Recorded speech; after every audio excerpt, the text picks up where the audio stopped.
Assalamualaikum warahmatullahi wabarakatuh. Di sini kami kelompok 2 akan menjelaskan mengenai teori Malthus. Teori Malthus. Pada abad ke-18, seorang ahli ekonomi asal Inggris yang bernama Thomas Robert Malthus menggemparkan dunia. Karena teorinya yang dikenal sebagai teori Malthus, yang menjelaskan bahwa pertumbuhan penduduk akan lebih cepat daripada ketersediaan pangan itu sendiri. Ia juga seorang pakar demografi asal Inggris dan merupakan orang pertama yang mengemukakan tentang penduduk.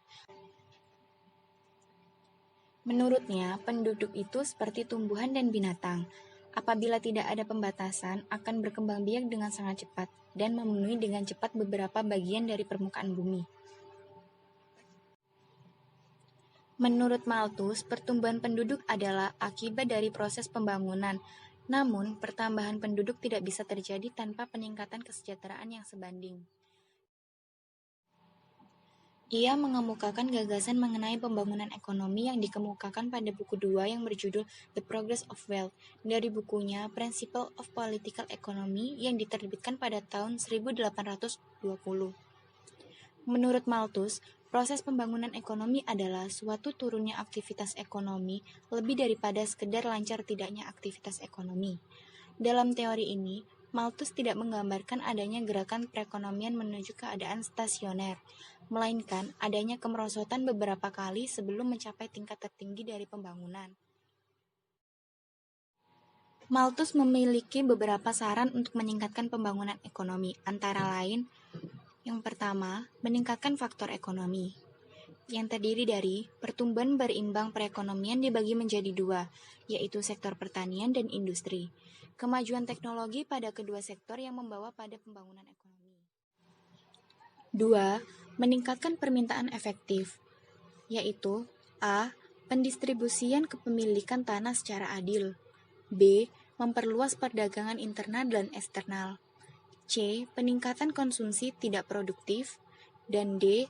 Peningkatan kesempatan kerja melalui rencana pekerjaan umum. Meningkatkan faktor non-ekonomi seperti pendidikan, standar moral, kebiasaan bekerja keras, administrasi yang baik, dan hukum yang efisien.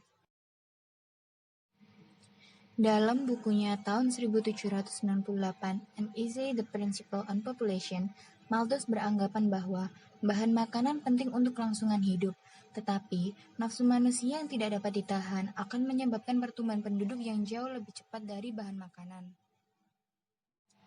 Teori Malthus mengatakan bahwa pertumbuhan penduduk itu seperti deret ukur 1, 2, 4, 8, 16, 32, dan seterusnya.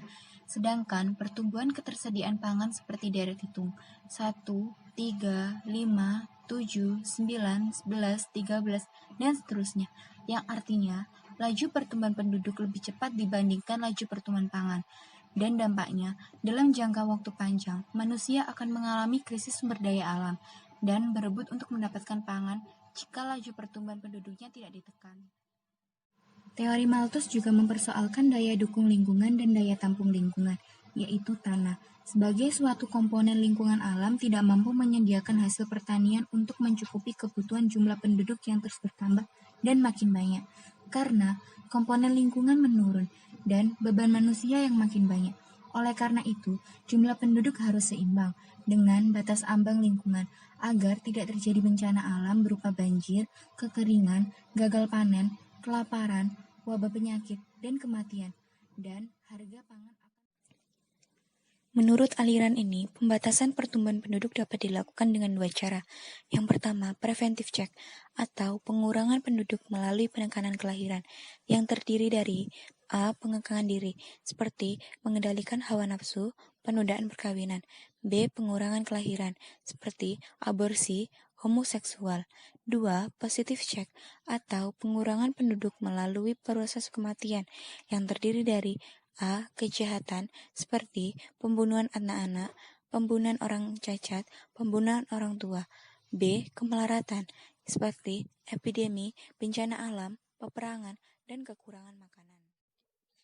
Meskipun demikian, teori mendapat berbagai kritikan karena tidak memperhatikan hal-hal sebagai berikut, yaitu adanya kemajuan bidang transportasi yang dapat menghubungkan satu daerah dengan daerah lain, sehingga distribusi makanan dapat berjalan, dan hal itu memberikan keuntungan besar. Dua, adanya kemajuan bidang teknologi, terutama bidang pertanian.